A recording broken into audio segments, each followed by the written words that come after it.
Huwag na huwag mong susubukang hawakan sila, Adrian. Mariing banta naman ni Agatha.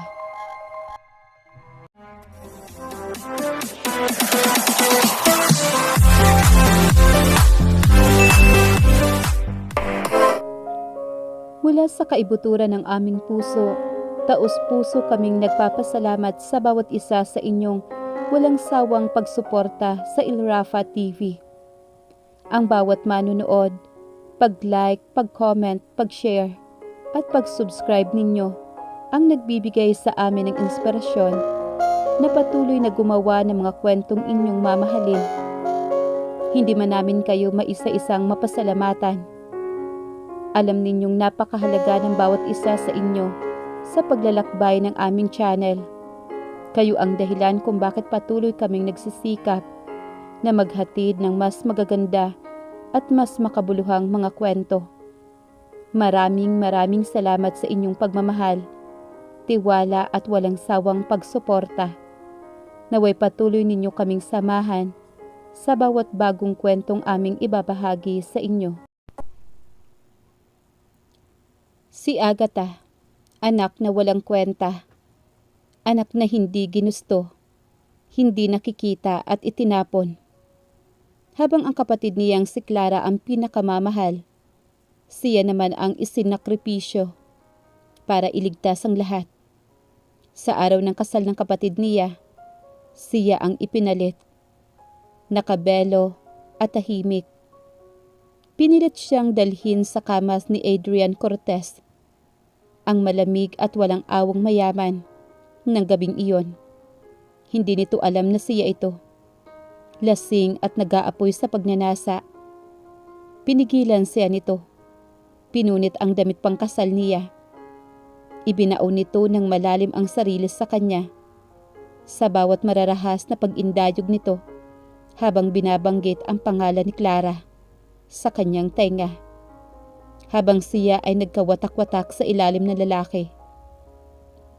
Wasak dahil sa hindi ginustong pangyayari. Kinabukasan napalitan ng pandidiri ang pagkauhaw nito. Nahihiya at sinisisi sa isang kasalanang hindi na naman niya ginawa. Naging invisible, hindi nakikitang asawa. Ginagamit, binabaliwala at sinira. Ginagamit lang nito siya para punan ang kanyang mga pangangailangan. Inaangkin siya tuwing nakikita siya sa bahay. Walang awang inaangkin sa paraan na gusto nito. Pagkatapos siyang angkinin na parang alipin, mahuhuli itong may malambing na sandali sa kanyang kapatid na parang tuta sa harap nito. Hanggang sa ang sikretong lumalaki sa kanyang tiyan ay nagbigay sa kanya ng lakas para tumakas. Makalipas ang ilang taon, handa na siyang permahan ang annulment.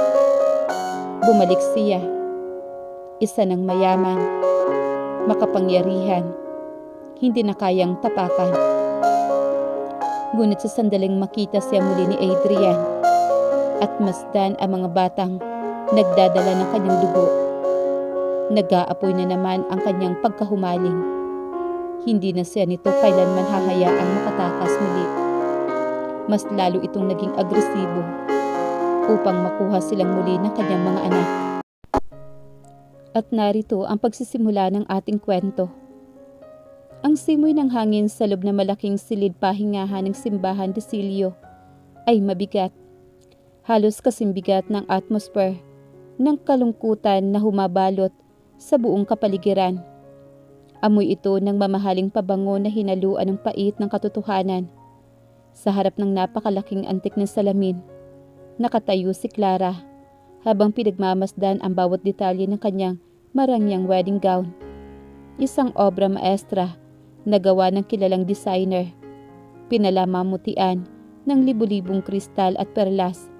Siya ang bride. Siya ang pinagpala ng kanilang angkan. Siya ang nag-iisang reyna sa araw na ito. Ngunit sa madilim at malamig na sulok ng parehong kwarto, malayo sa liwanag ng mga kristal na chandelier, nakaupo naman ang tahimik na si Agatha. Nakaupo siya at nakasuot ng simpleng puting belo na hiram lamang. kupas at manipis na parang sumasalamin sa kanyang halaga sa loob ng sarili nilang tahanan.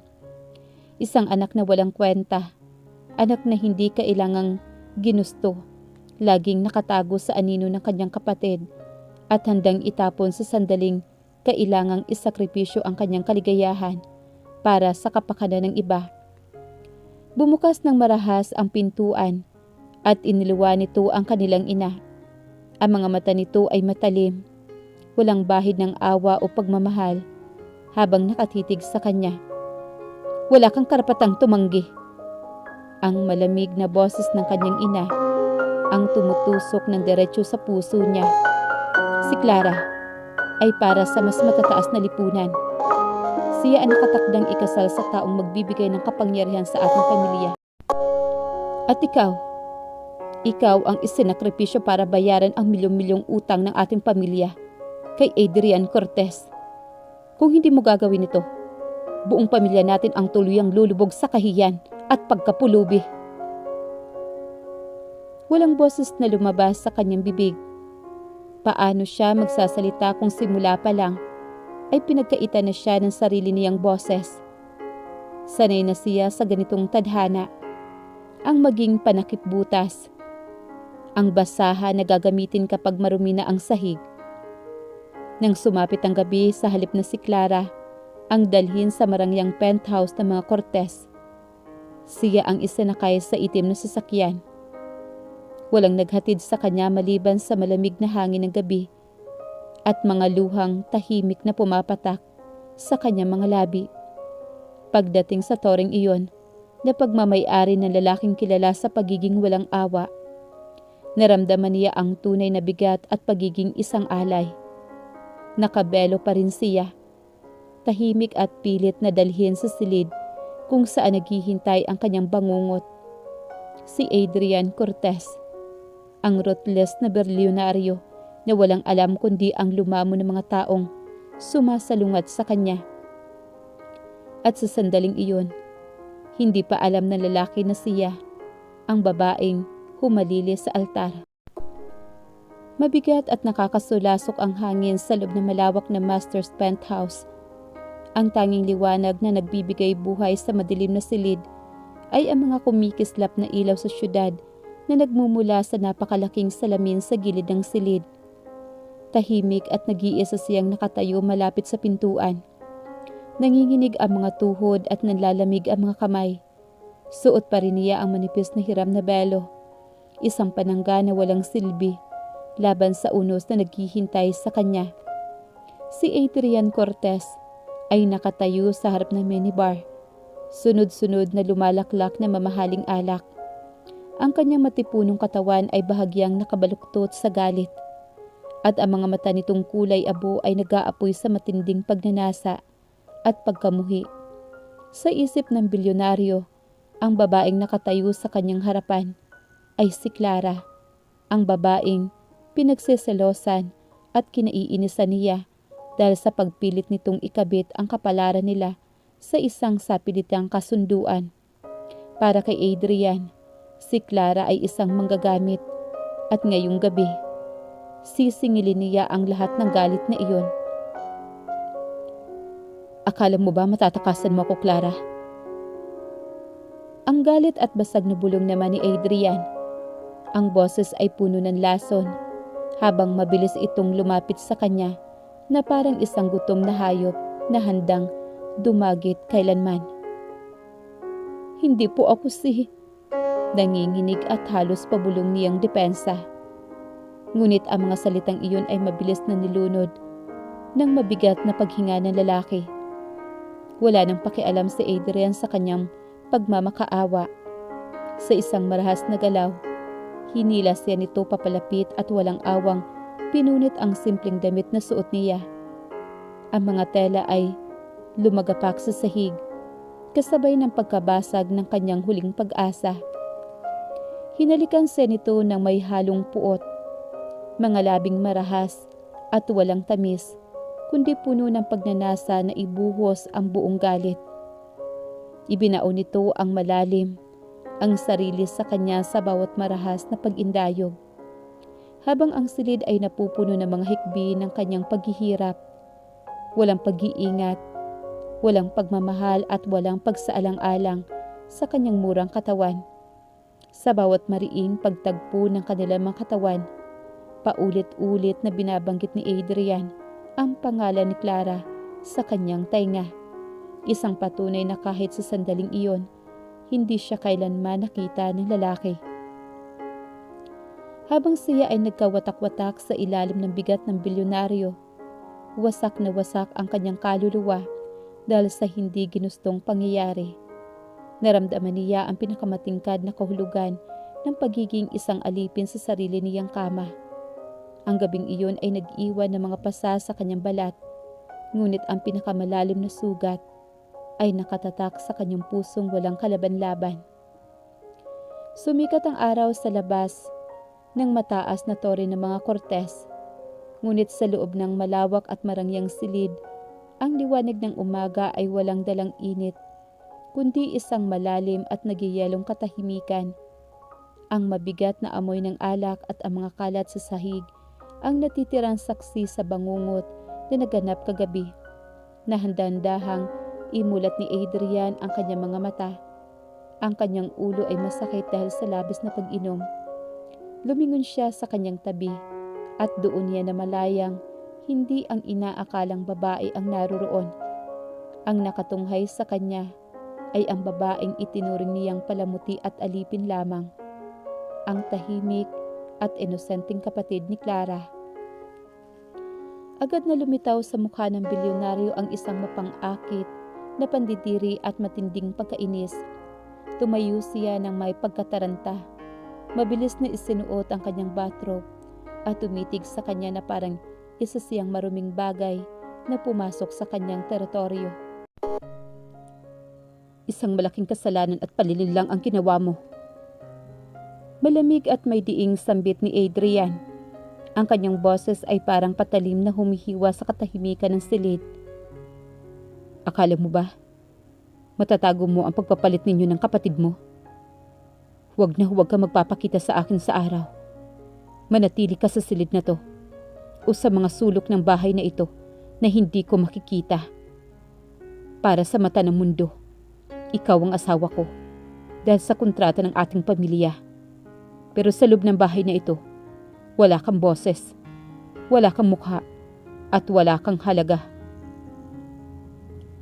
Mula sa sandaling iyon nagsimula ang kanyang buhay bilang isang invisible na asawa.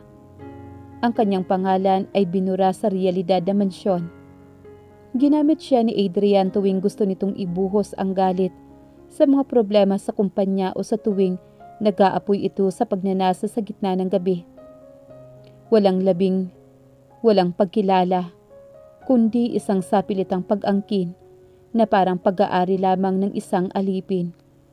Pagkatapos siyang angkinin na gabing iyon, iiwan siya nitong luhaan sa malamig na kama. Ang pinakamasakit sa lahat ay ang mga araw na bumibisita si Clara. Nasaksihan ng kanyang mga sariling mata kung paano tratuhin ni Adrian ang kanyang kapatid. Ang dating malamig at walang awang bilyonaryo ay naging sunod-sunuran, parang isang maamong tuta sa harap ni Clara, handang ibigay ang lahat ng ngiti at atensyon na kailanman ay ipinagkait sa kanya.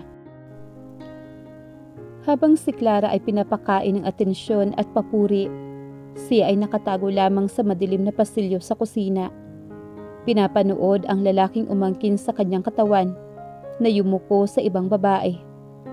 Habang siya ay nanatiling durog, walang boses at patuloy na lumuluha sa sulok. Makalipas ang ilang buwan na tahimik na pagdurusa, sunod-sunod na luha at pag-iisa sa loob ng malawak ngunit kulungang mansyon, nagsimulang makaramdam ang kanyang katawan ng mga kakaibang pagbabago. Sa simula akala niya ay simpleng epekto lamang ito ng matinding pagod at stress at kawalan ng tama ng tulog dahil sa mga gabing ginagamit siya ni Adrian bilang panakip butas at alipin. Ngunit lumipas sa mga linggo, ang kanyang pakiramdam ay lalong bumibigat. Madalas siyang nakakaramdam ng matinding pagkahilo sa umaga, pagsusuka at kakaibang pag-iiba ng panlasa na pilit niyang itinatago sa mga kasambahay upang hindi makarating kay Adrian. Isang araw na matyempuhan niyang walang ibang tao sa mansyon dahil umalis si Adrian para sa isang malaking business trip at si Clara naman ay may sariling lakad. Nagpasya siyang lumabas ng lihim. Nagsuot siya ng simpleng itim na hoodie at malaking sombrero upang hindi makilala ng kahit na sino. Tumungo siya sa isang malayong klinika sa labas ng syudad, isang lugar kung saan walang nakakakilala sa kanya o sa apelyidong Cortez.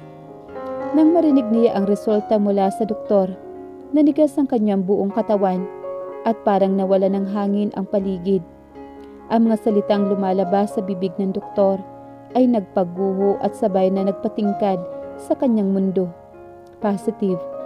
Siya ay nagdadalang tao at hindi lamang iyon, sa pamamagitan ng ultrasound, nakita ng doktor ang 3 magkakahiwalay ng munting tibok ng puso, triplets, 3 anghel na binhi ng lalaki na nagbigay sa kanya ng pinakamatinding bangungot sa buhay.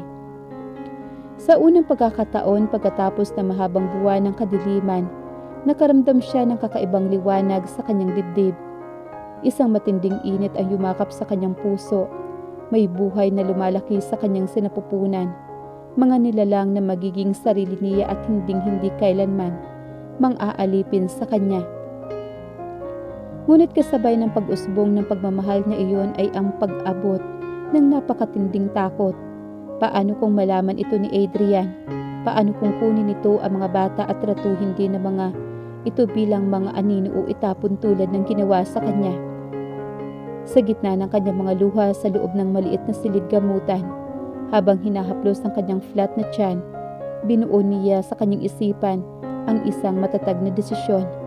Kailangan niyang itago ang sikretong ito at sa tamang panahon, kailangan niyang lumayo at tumakas upang ilagtas ang kanyang mga anak.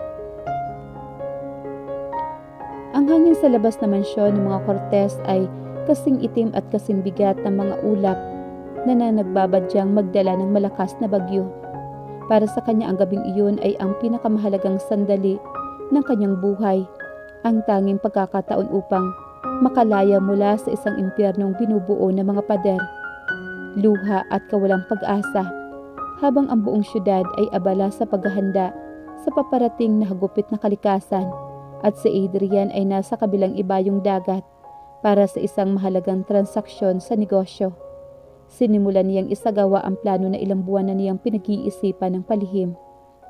Bitbit ang isang simpleng backpack na naglalaman ng ilang peraso ng damit, ang kaunting naipon niyang pera mula sa mga palihim na pagraket gamit ang kanyang laptop sa loob ng kwarto at ang dokumentong medikal na nagpapatunay ng pagbubuntis niya.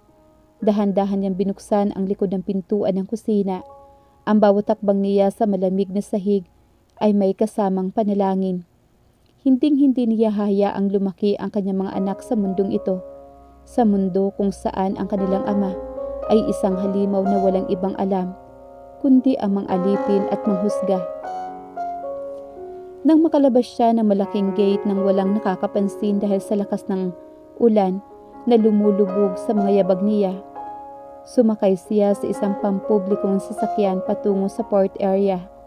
Habang lumalayo ang sinasakyan niyang barko papalayo sa syudad, pinagmasdan niya ang kumikislap ng mga ilaw na mansyon ng mga Cortez habang unti-unti itong nilalaman ng dilim. Sa kanyang isip, ipinangako niya sa sarili na hinding-hindi na siya babalik bilang isang mahina at duwag na babae. Kinabukasan laking gulat at galit ni Adrian nang madiskubre nito ang pag-alis niya sa gitna ng malawak at malamig na silid tulugan. Walang natagpuan ang bilyonaryo kundi isang piraso ng papel sa ibabaw ng unan, ang annulment papers na may bahid ng kanyang mga tuyong luha. Ang galit na bilyonaryo ay umabot sa sukdulan. Sinira nito ang mga mamahaling gamit sa kwarto at nagbanta sa buong tauhan. Ipinag-utos ni Adrian sa kanyang mga pribadong investigador na halughugin ang buong mundo para hanapin si Agatha. Hindi dahil sa pagmamahal o pagsisisi noon, kundi dahil hindi matanggap ng isang Adrian Cortez na ang isang alipin na tulad ni Agatha ay naglakas loob na tumakas at talikuran ang kanyang apelyido. Ang eroplano ay lumapag sa isang tahimik ngunit maunlad na lungsod sa ibayong dagat. Libo-libong milya ang layo mula sa Pilipinas at sa bangungot na iniwan ni Agatha. Ang malamig na simoy na banyagang bansa ay sumalubong sa kanya. Ngunit sa halip na manginig sa takot, naramdaman niya ang kakaibang init ng kalayaan.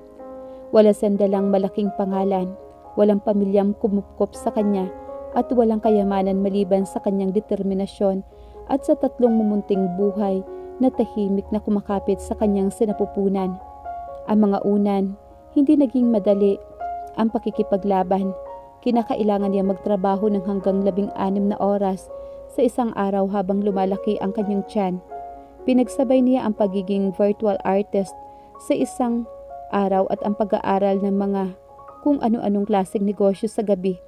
Sa tulong ng isang mabait at mapagkakatiwalaang dayuhan na kaibigan na nagangalang si Elena, isang retiradong abogado na kumukop at naging isa sa kanyang ina. Unti-unti niyang itanayo ang sarili mula sa abo. Hindi na siya ang babaeng nagtago sa ilalim ng kupas na belo. Ngayon, siya ay muling ipinanganak na may matatag na paninindigan. Makalipas ang ilang taon ng simpleng online business na binuo niya sa isang maliit na kwarto, ay lumago at naging isang malaking kumpanya na nakilala sa buong kontinente. Isa na siyang iginagalang at makapangyarihang CEO. Maganda, matalino at walang inuurungang laban sa mundo ng korporasyon.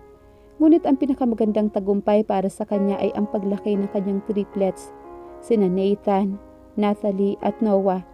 Ang tatlong bata ay hindi lamang nagmana sa kanyang talino at kagandahan kundi maging ng matatalas at seryosong mga mata na labis na nagpapaalala sa lalaking minsan nang sumira sa kanyang buhay. Sa kabila ng tagumpay at karangyaan na nakapaligid sa kanila ngayon, hindi kailanman nawala sa kanyang isipan ang nakaraan. Alam niyang ang mundo ay bilog at balang araw, ang nakaraang pilit niyang tinatalikuran ay kakatok muli sa kanyang pintuan. Ngunit sa pagkakataong ito, handa na siya. Handa na siya na duwag na kapatid na isakripisyo sa altar. Isa na siyang ina na handang sunugin ang buong mundo para lamang maprotektahan ang kanyang mga anak. Ang bawat yabag ng kanyang mga paa sa marmol sa sahig ng paliparan ng Maynila ay madalang bigat at kapangyarihan.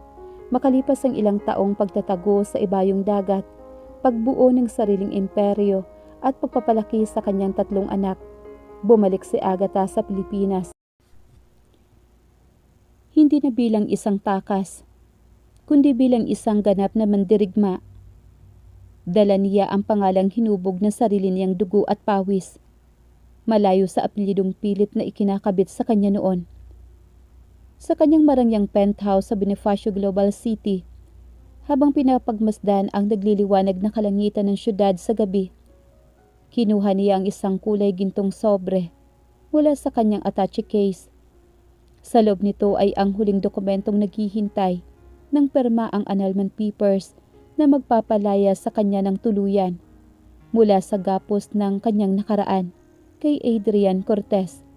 Ngunit hindi lamang iyon ang kanyang misyon.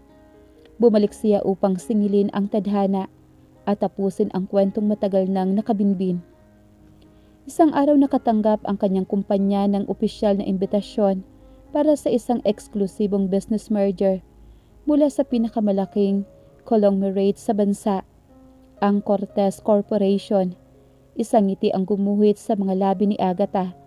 Alam niyang sa sandaling tanggapin niya ang imbitasyong ito, magtatagpo muli ang kanilang mga landas.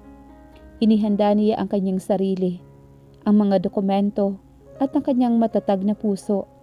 Hindi niya alam na ang simpleng pagbabalik na ito ay magiging simula ng isang malaking unos na babago sa takbo ng buhay, hindi lamang sa kanya, kundi pati na rin sa nag-iisang bilyonaryong nag-akala na tuluyan na siyang nawala. Ang mabigat at dekalidad na double doors ng Cortez Corporation Grand Ballroom ay dahan-dahang nagbukas, kasabay ng pagtunog ng mga takong ng sapatos na may dalang kakaibang otoridad at katiyakan. Sa loob ng silid, ang mga sikat na board members at executives ay sabay-sabay na napalingon. Sa dulo ng mahaba at makinang na mahogany conference table, nakatayo si Adrian Cortez. Ang kanyang mukha ay seryoso, ang mga mata ay malamig at may bakas ng pagod mula sa mga taong ginugol niya sa paghahanap sa babaeng biglang naglaho. Ngunit ang tuluyang pumasok ang pagmamay-ari ng bagong kumpanya na nakipagsanib puwersa sa kanila. Natigilan si Adrian. Ang hangin sa buong silid ay parang biglang huminto.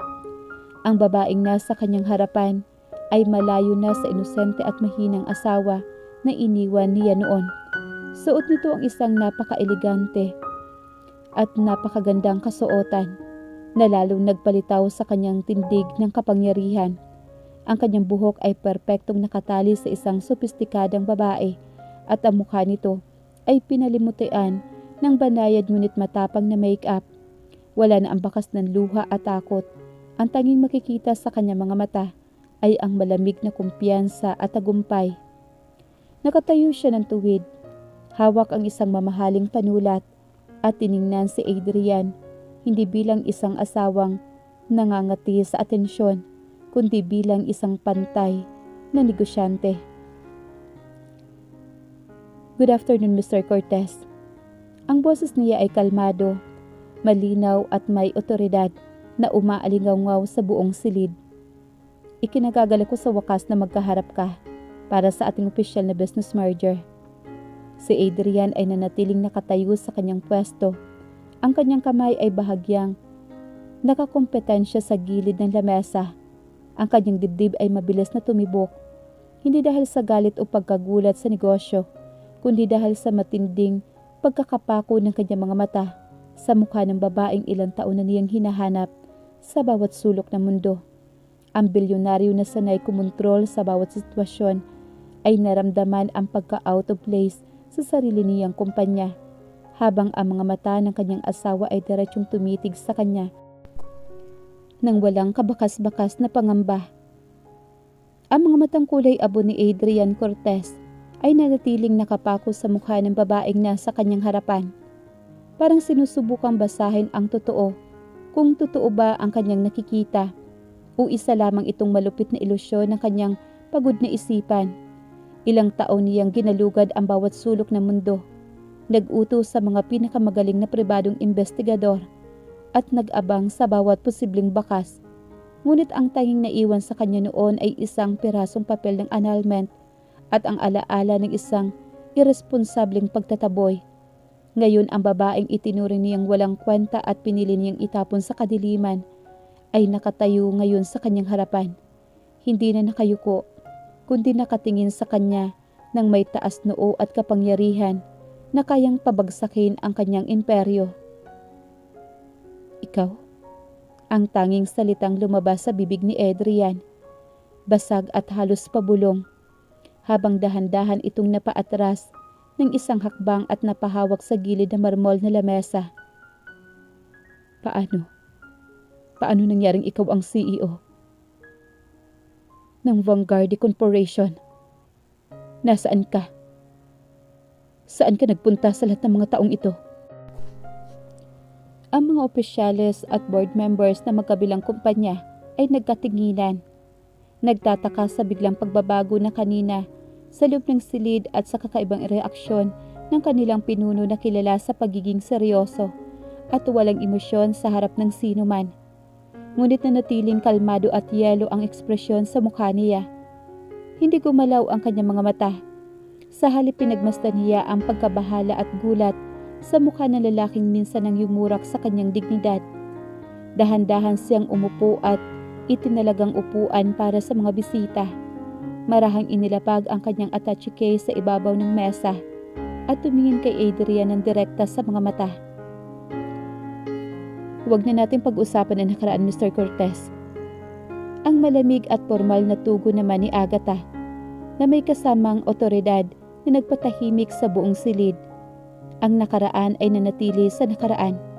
Nandito tayo ngayon para sa isang negosyo at seryosong transaksyon. At higit sa lahat, para tapusin ang kontratang matagal mo nang gustong wakasan. ang kasulatang nagbibigay sa ating dalawa sa isang maling pagkakataon. Sa bawat salitang binibigas niya ay para siyang nagbabagsak na maliliit na martilyo sa dibdib ni Adrian. Ang bilyonaryo na sanay hawakan sa liig ang bawat kalaban at kontrolin ang bawat desisyon sa korporasyon ay nakaramdam na matinding kawalan ng kapangyarihan. Hindi dahil sa natatalo siya sa negosyo, kundi dahil sa sandaling iyon naramdaman niya ang unti-unting pagguho ng kanyang mundo. Ang galit na inaasahan niyang mararamdaman ay hindi lumitaw. Sa halip na palitan ito ng isang matinding bugso ng pagkahumaling. Isang naninigas na damdamin na mas malakas, mas agresibo at mas mapanganib kaysa noon, na parang gusto nitong agawing pilit ang babaeng nasa kanyang harapan bago pa man ito tuluyang makawala sa kanyang mga kamay. Hindi nagtagal ang pagtatagpo ng totoo at ang pagpapakitang tao sa loob ng malamig na boardroom. Matapos ang naturang tensyonadong pagpupulong, hindi napigilan ni Adrian ang kanyang sarili.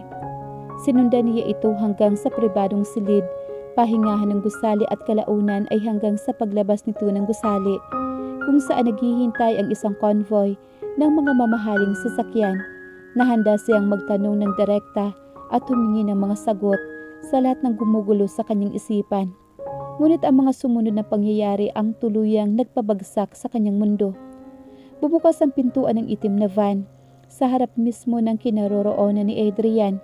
Isa-isang bumaba ang 3 bata, ang 2 batang lalaki na may matatalino at seryosong mukha, at ang isang batang babae na may mga matang kasing linaw at kasing ganda ng kanilang ina. Ang tindig, ang paraan ng paglalakad, at ang mismong hubog na mukha ng mga bata ay walang halong pag-alinlangan. Mga buhay na kopya ni Adrian noong siya ay bata pa. Isang pamilyar at masakit na rehistro ng kanyang sariling dugo ang nakatayo sa kanyang harapan.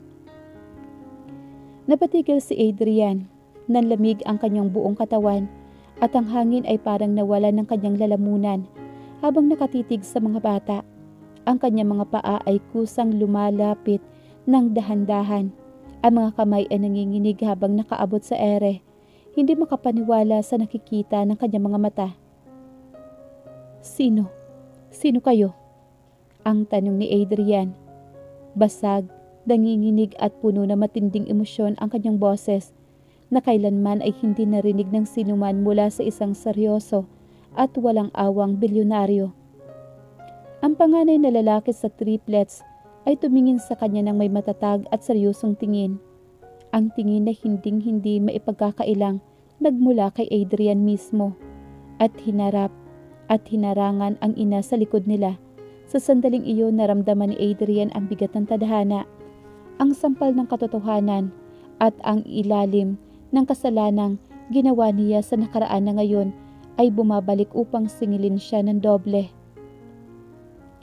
Ang malamig na hangin sa labas ng gusali ng Vargandi Corporation ay parang naging yelo sa paligid ni Adrian.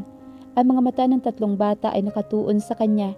Ang mga matang may kakaibang talas, talim na walang ibang pinagmanahan kundi ang kanyang sarili.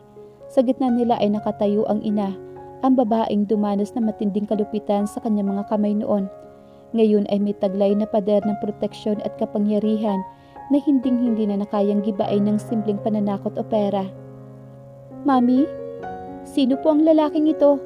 Bakit po siya nakatitig sa atin ng ganyan? Ang tanong na nag-iisang babae sa triplets habang mahigpit nitong hinahawakan ang laylay ng suot ng kanyang ina. Dinig na dinig ni Adrian ang boses ng bata. Parang itong patalim na dahan-dahang humihiwa sa kanyang dibdib. Ang bilyonaryong sanay na makuha ang lahat ng gusto sa pamamagitan ng simpleng paggalaw ng kanyang daliri ay nakatayo ngayon na parang isang basahan, walang laban, walang boses, at labis na pinagkaita ng sarili niyang kadugo. Lumapit si Adrian ng bahagya, ang kanyang mga kamay ay nanginginig, habang nakaunat sa ere, nagbabakas sakaling mahawakan man lang ang balikat ng isa sa mga anak. Anak, ang pautal-utal at basag na tawag niya, ang salitang matagal niyang ipinagkait sa mundong ito, at ngayon ay pilit niyang binibigkas sa unang pagkakataon ng may pagsisisi. Ngunit bago pa man makalapit ang kanyang mga daliri, mabilis na humakbang ang ina, palapit sa mga bata, sabay harang sa kanila ng may malamig at matalim na titig na nagpatigil kay Adrian sa kanyang kinalalagyan. Huwag na huwag mong susubukang hawakan sila, Adrian. Ang mariin at may diin na babala nito. Ang kanyang boses ay walang bakas ng pangamba. Tanging puno ng galit at matagal ng matipunong puot ang nakapaloob dito. Wala kang karapatan. Ang mga batang ito, walang kinalaman sa mundo mo. At lalong walang kinalaman sa mga kontratang pinagpilitan mong sirain noon. May karapatan ako. Ang depensa naman ni Adrian. Ang kanyang mga mata ay unti-unting namumugto sa luha. Napilit niyang pinagpipigilan. Dugo ko sila.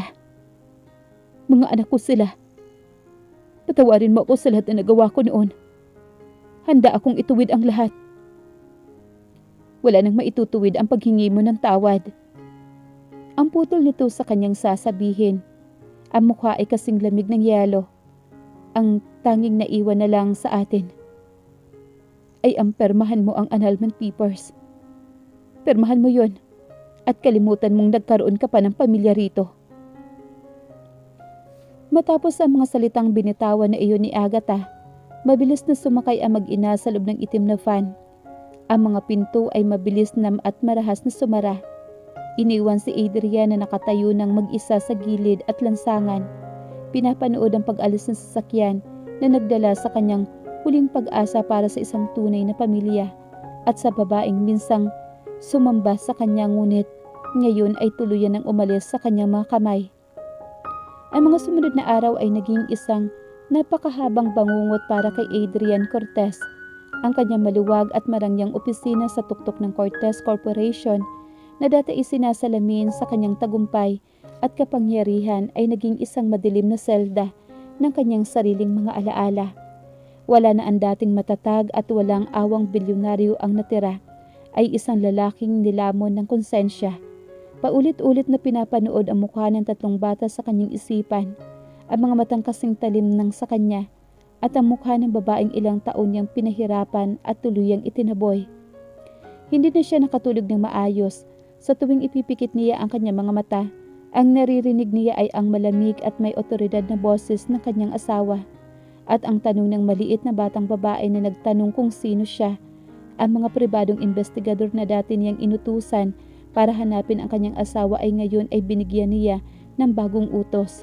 Bantayan ang bawat galaw ng Vargande Corporation, alamin ang bawat detalye ng buhay na mag-ina, ngunit mahigpit niyang ipinag-utos na huwag silang gagambalain sa paraang makakasama sa mga bata. Nais niyang gumawa ng paraan, hindi sa pamamagitan ng lakas o ng kanyang milyong-milyong piso, ngunit sa pamamagitan ng pagpapakita ng nagbago na siya. Isang gabi habang nakatayo siya sa harap ng malaking salamin ng kanyang penthouse, habang hawak ang isang baso ng mamahaling alak na hindi man lang niya ginagalaw, kinuha niya ang pulang sobre na naglalaman ng mga dokumento ng annulment. Ang mga papel na ito ay naghihintay ng kanyang perma. Ito ang hinihingi ng kanyang asawa, ang tanging paraan para tuluyang mapalaya ito mula sa nakaraan. Ngunit habang tinititigan niya ang linya kung saan dapat nakalagay ang kanyang pangalan, naramdaman niya ang matinding kirot sa kanyang dibdib. Pumasok sa kanyang isipan ang lahat ng luha na ipinatulo niya noon, at mga panahong nagmamakaawa ito sa kanya sa sulok ng kanilang lumang mansyon, at ang katotohanan kung pipirmahan niya ito ngayon, tuluyan na siyang mawawala ng karapatan na tawagin silang pamilya. Hindi ko kayo kayang pakawalan ng ganun na lang. Ang bulong naman ni Adrian sa kawalan. Ang kanyang boses ay basag at may halong desperasyon. Hinagis niya ang panulat sa ibabaw ng mesa. Kinuha ang kanyang suot na Amerikana at nagpasya siyang suungin ang gabi.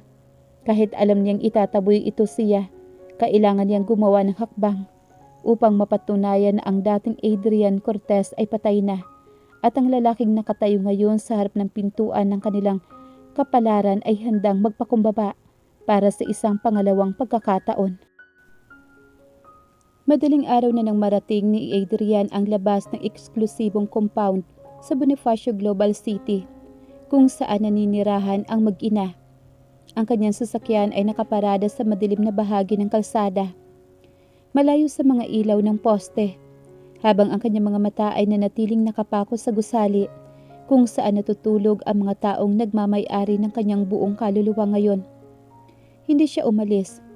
Naghintay siya tulad ng isang bantay, handang tiisin ang lamig ng gabi bilang bahagi ng kanyang sariling penitensya. Kinabukasan, habang abala ang mga empleyado ng Fargandi Corporation sa pagdating sa opisina, isang simpleng delivery ang dumating para sa executive office. Walang pangalan na nagpadala, ngunit nakapaloob doon ay nagpatigil sa paghinga ng lahat ng nakita. Isang kahon na naglalaman ng mga larawang iginuhit ng kamay, mga lumang sketch na ginawa ni Adrian noon. Noong mga panahong bago pa lang sila ikinasal ng pilit. Mga panahong may ngiti pa sa mga labi ng kanyang asawa at hindi pa sila nilalason ng galit at puot ng kanilang mga pamilya. Kasama sa mga larawan ang isang sulat, mga letrang isinulat sa lumang papel na naglalaman ng tapat at malalim na paghingi ng tawad. Alam kong huli na ang lahat para sa mga pangakong binitawan ko noon.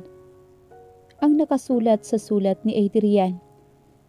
Wala akong karapatang humingi ng kapatawaran pagkatapos ng lahat ng sugat na iniwan ko sa puso mo. Ngunit hindi ko isusuko ang karapatang patunayan sa iyo at sa ating mga anak na ang lalaking nanakit sa iyo noon ay patay na. Handa ako maghintay kahit gaano katagal hanggang sa mapatawad mo ako, Agatha. Nang makita ng kanyang asawa ang mga larawan at sulat, isang kakaibang kirot ang umabot sa kanyang dibdib. Pilit niyang pinatigas sa kanyang mukha at itinago ang panginginig ng kanyang mga kamay. Binuhat niya ang mga iyon at akmang itatapon sa basurahan. Ngunit nang maalala niya ang mga matang kasing linaw ng sa kanyang asawa na nagtatanong kung sino ang lalaking iyon noong nakaraang araw, napatigil siya.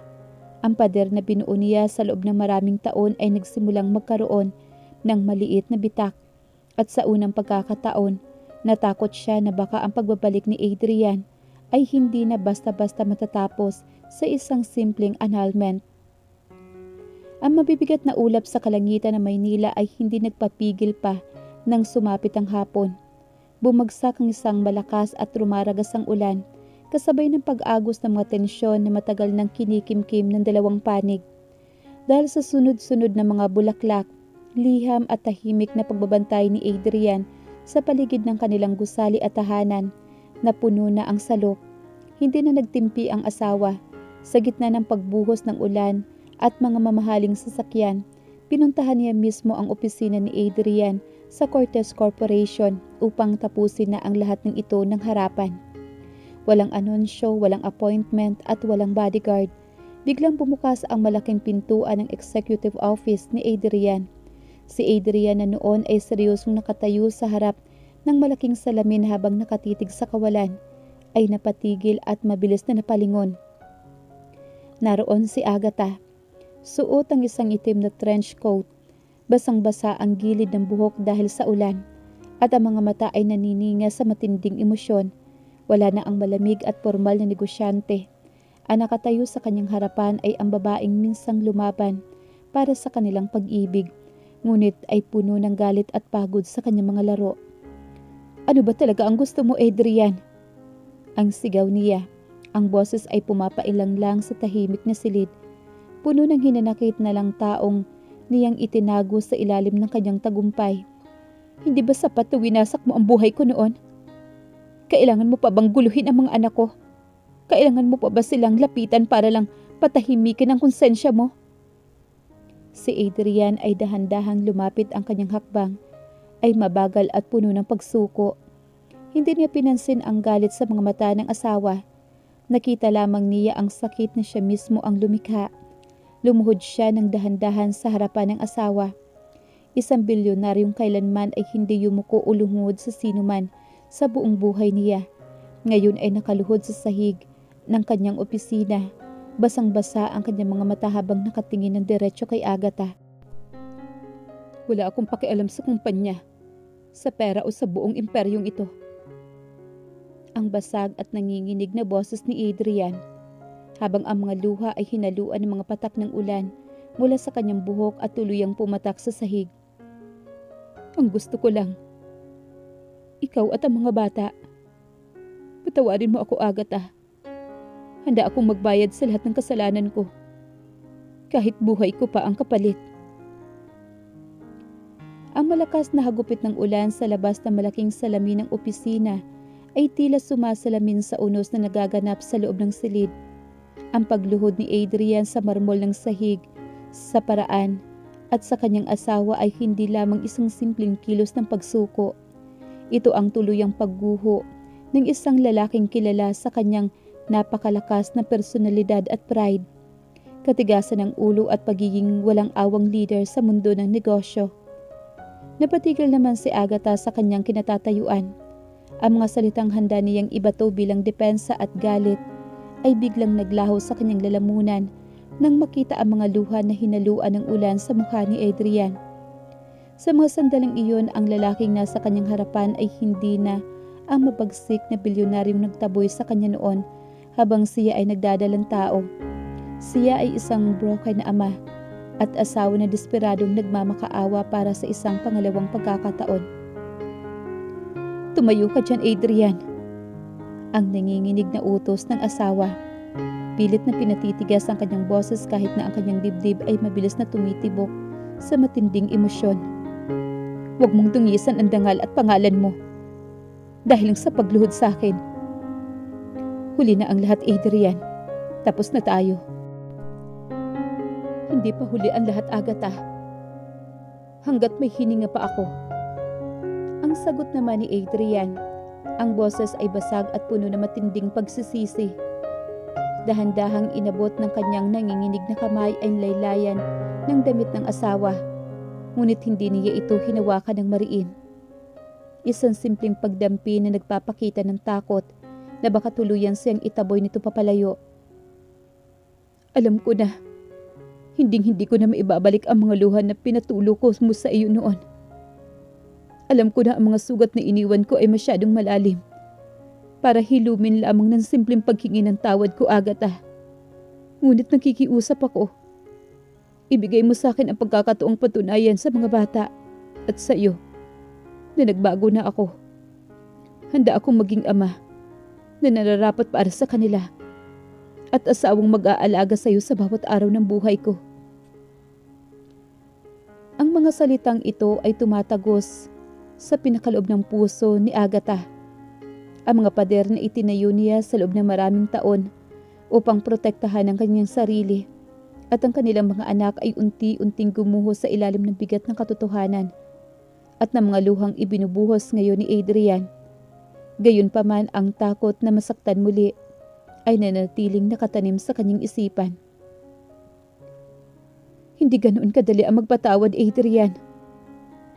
Ang mahinang turang naman ni Agatha, habang ang kanyang mga mata ay unti-unting namamasarin sa luha na kanina pa niya pinipigilan. Makikita mo ang mga bata dahil may karapatan ka bilang ama. Pero ang tungkol sa ating dalawa, Adrian, ang mga papel ng annulment ay naghihintay pa rin ng perma ko. Kailangan ko ng oras. Kahit masakit para kay Adrian ang marinig na iyon mula kay Agatha, alam niyang iyon ang pinakamagandang desisyon na maaari niyang makuha sa gabing iyon. Dahan-dahan siyang tumayo mula sa pagkakaluhod niya. Ang kanyang mga mata ay puno ng determinasyon. Kahit gaano katagal ang hintayin niya, kahit gaano karaming pagsubok ang dumating, hinding-hindi na niya pakakawalan ang pamilyang minsan na niyang sinayang. Ilang araw ang lumipas matapos ang gabing iyon sa loob ng opisina. Ang malamig na hangin nagdududa sa unti-unting napalitan ng isang tahimik at maingat na hakbang patungo sa pagbabago. Tinupad ni Adrian ang kanyang pangako. Hindi siya nagmadali, hindi siya nagpumilit, at binigyan niya ng sapat na espasyo ang mag-iina, ayon na rin sa hiling ng kanyang asawa. Ngunit hindi ibig sabihin na tumigil na siya. Sa halip na lumapit sa pamamagitan ng kapangyarihan at yaman, sinimulan niyang ipakita ang kanyang sinseridad sa pinakamaliit na taos-pusong paraan. Isang hapon habang nag-aabang ang mga bata sa labas ng kanilang pribadong paaralan, kasama ang kanilang mga yaya. Dahan-dahang huminto sa tabi ang isang simpleng itim na sasakyan. Walang bodyguards, walang formal na entourage. Si Adrian ang bumaba. Suot ang isang simpleng putong polo na nakarolyo ang mangga sa bisig. Wala ng bakas ng mayabang na bilyonaryo. Ang naroon ay isang amang may kaba at pag-asa sa mga mata. "Daddy?" Ang mahinang tanong naman na nag-iisang babae sa triplets. Habang ang dalawang lalaki ay nanatiling nakatayo ng matatag, pinapanood ang bawat galaw ng lalaking kahawig na kahawig nila. Lumuhod naman si Adrian sa kanilang antas. Ang mga kamay ay nakataas sa ere upang ipakita na wala siyang balak na masama. "Maaari ba akong sumabay sa inyong pag-uwi ngayon?" Ang tanong niya. Ang boses ay puno ng paggalang at pagmamakaawa sa mga anak. "Nais ko lang makasabay kayong kumain ng hapunan, kung papayagan ninyo ako." Ang panganay sa lalaki ay tumingin naman kay Adrian ng matagal. Parang sinusukat ang buong pagkatao nito.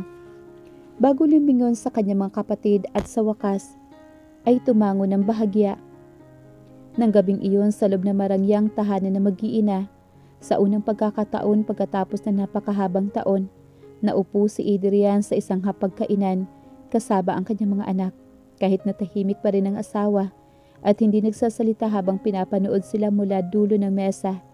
Nakita ni Adrian ang isang maliit na ngiti sa labi ng kanyang anak na babae habang kinukwentuhan ito ng kanyang ama tungkol sa mga bituin.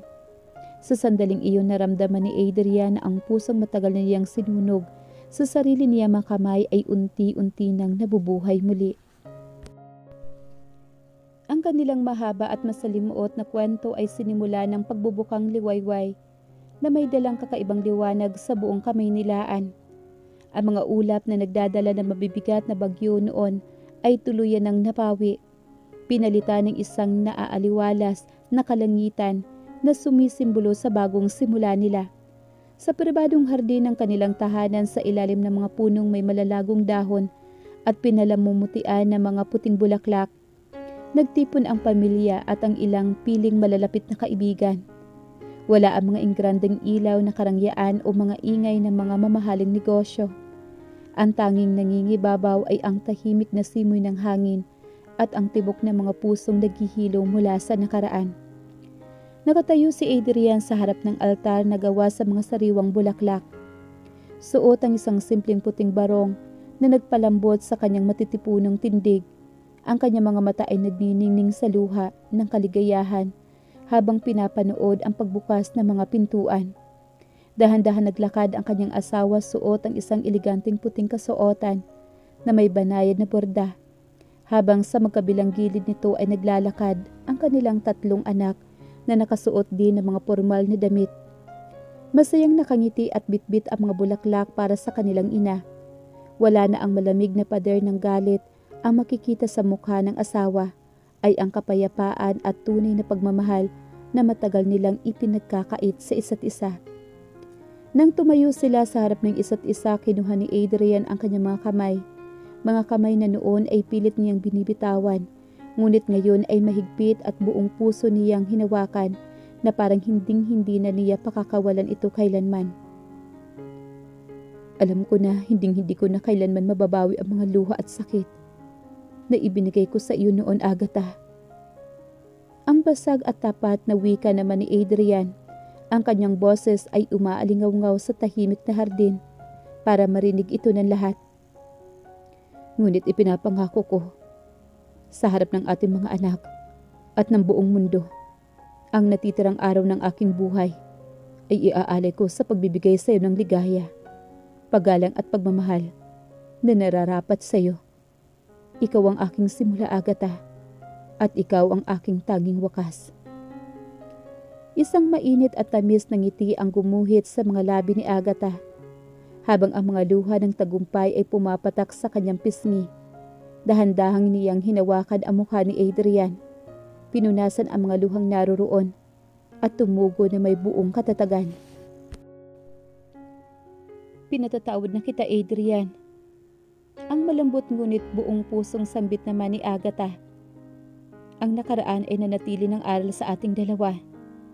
Ngayon, handa na akong buksan muli ang aking puso para sa ating pamilya. Nang maglapat ang kanilang mga labi sa isang matagal at makahulugang halik, sumabog ang paligid sa masiglang palakpakan at tawanan ng kanilang 3 anak na mabilis na yumakap sa kanilang mga binti. Ang ruthless billionaire na minsan nawala ng lahat dahil sa sarili niyang karahasan ay ganap nang nagbago. Hindi dahil sa kapangyarihan o yaman, kundi dahil natagpuan niya ang kanyang tunay na kayamanan sa mga bisig ng babaeng minsan sumuko at ngayon ay kasama na niyang bumubuo ng isang walang hanggang tahanan. 5 taon ang lumipas matapos ang araw ng kanilang muling pag-iisang dibdib sa tahimik na hardin. Ang pangalang Adrian Cortez ay hindi na lamang ikinakabit sa mga matatalas na desisyon sa boardroom o sa pagiging isang walang awang bilyonaryo sa mundo ng negosyo. Sa halip ang kanyang pangalan ay kilala na ngayon sa mga pahayagan at sa lipunan bilang isang mapagmahal na ama, isang ulirang asawa at isang lider na natutong magpahalaga sa kung ano ang tunay na kayamanan sa buhay. Sa isang malawak at berdeng damuhan sa labas ng kanilang tahanan sa Tagaytay, kung saan tanaw ang malamig na simoy ng hangin at ang sikat ng araw na rumaragasa sa umaga, masaya naglalaro ang kanilang 3 anak. Malalaki na sila ngayon, mga batang puno ng sigla, tiwala sa sarili, at walang bahid ng kahit na anong takot o trauma mula sa nakaraan. Patuloy silang pinapatnubayan ng kanilang ina, na ngayon ay matagumpay pa rin pinatatakbo ang Vanguard Corporation, ngunit mayroon ng balanse sa pagitan ng kanyang karera at ng pamilya na kanyang inaalagaan na may buong pagmamahal. Si Adrian na nakasuot ng simpleng puting t-shirt at maong ay nakatayo sa tabi ng kanilang beranda habang hawak ang isang tasa ng kape. Pinapanood niya ang kanyang asawa na tumatakbo habang hinahabol ang kanilang mga anak. Ang mga halakhak nito ay parang musika sa kanyang tainga. Isang tunog na minsan ay akala niya kailanman ay hindi na niya maririnig pa. Dahan-dahang lumapit ang kanyang asawa sa kanya. Medyo hinihingal at nakangiti. Ang buhok ay bahagyang ginagalaw ng hangin. Inabot ni Adrian ang isang malinis na tuwalya at dahan-dahang pinunasan ang pawis sa noo ni Agatha. Isang simpleng kilos na pag-aalaga na ginagawa niya araw-araw ng may buong pagpapakumbaba. Iniisip mo na naman ba kung gaano ka kaswerte? Ang nakangiting tanong naman ng asawa habang sumasandal sa kanyang balikat. Pinagmasdan din ang kanilang mga anak. Niyakap ni Adrian na mahigpit si Agatha mula sa likuran. Isinubsob ang mukha sa bunot nito at huminga ng malalim. Hindi ko na kailangang isipin pa dahil ramdam ko sa bawat segundo ng buhay ko. Ang bulong naman ni Adrian, ang kanyang boses ay puno ng taos-pusong pasasalamat. Salamat sa pangalawang pagkakataon, Agatha. Salamat dahil hinayaan mo akong maging tahanan mo. Humarap naman si Agatha sa kanya. Hinawakan ang kanyang mukha at mariing hinalikan siya sa mga labi. Isang halik na nagpapatunay na ang anumang unos sa nakaraan ay kaya ring paghilumi ng tapat na pagsisisi at wagas na pagmamahal. Sa ilalim ng maaliwalas na kalangitan, ang kwento ng isang ruthless billionaire at ng babaeng buong tapang na nagturo sa kanya na magmahal ay tuluyan ng matapos. Hindi sa isang trahedya, kundi sa isang walang hanggang bukang liwayway ng kapayapaan, pamilya at pag-ibig na hinding-hindi na kailanman napapawis sa kanila. 10 taon pa ang lumipas, ang mga batang tumatakbo noon sa berdeng damuhan sa Tagaytay ay mga binata at dalaga na ngayon.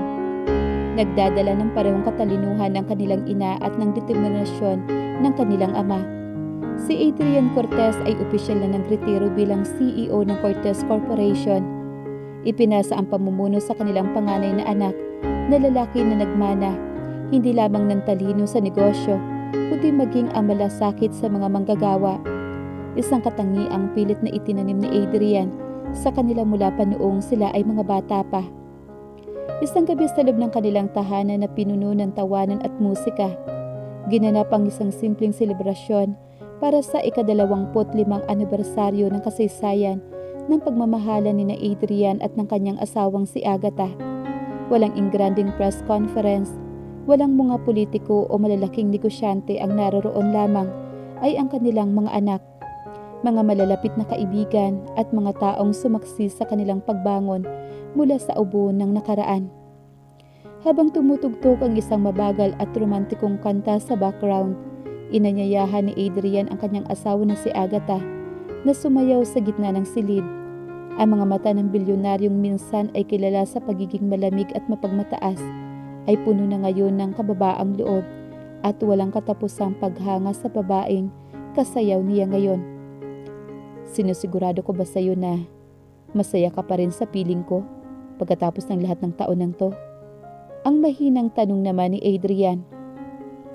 Habang dahan-dahan silang umiikot sa salo ng musika, ang kanyang mga kamay ay mahigpit ngunit banayad na nakahawak sa baywang ng asawa. Ngumiti naman si Agatha. Ang mga mata ay nagniningning sa ilalim ng malambot na ilaw ng mga kristal na chandelier. Inilapag nito ang ulo sa balikat ni Adrian. Adrian, ang tanging pagsisisi ko lang ay ang mga taong nasayang natin noon dahil sa pride at takot. Pero kung hindi dumaan ang mga yon, hindi ko makikilala ang lalaking yumuko, lumaban at nagpatunay na ang pag-ibig ay hindi nasusukat sa yaman, kundi sa tapat ng pagbabago. Hinigpitan ni Adrian ang yakap sa asawa. Isiniksik ang mukha sa buhok ng asawa habang pinipigilan ang luha ng labis na kaligayahan. Ikaw ang pinakamagandang bagay na nangyari sa buhay ko, Agatha. At habang humihinga ako, ikaw ang ating pamilya ang uunahin ko sa bawat araw. Nang matapos ang kanta, sabay silang tumingin sa kanilang 3 anak na masayang nagtatawanan sa isang tabi. Dala-dala ang pagmamahal, aral at katatagan na natutunan nila sa kanilang mga magulang. Ang dating wasak na kwento ng isang ruthless billionaire ay tuluyan ng naging isang alamat ng kapatawaran, pag-asa at wagas na pag-ibig na nagpatunay na kailanman ay hindi pa huli ang lahat para magsimula sa pangalawang pagkakataon.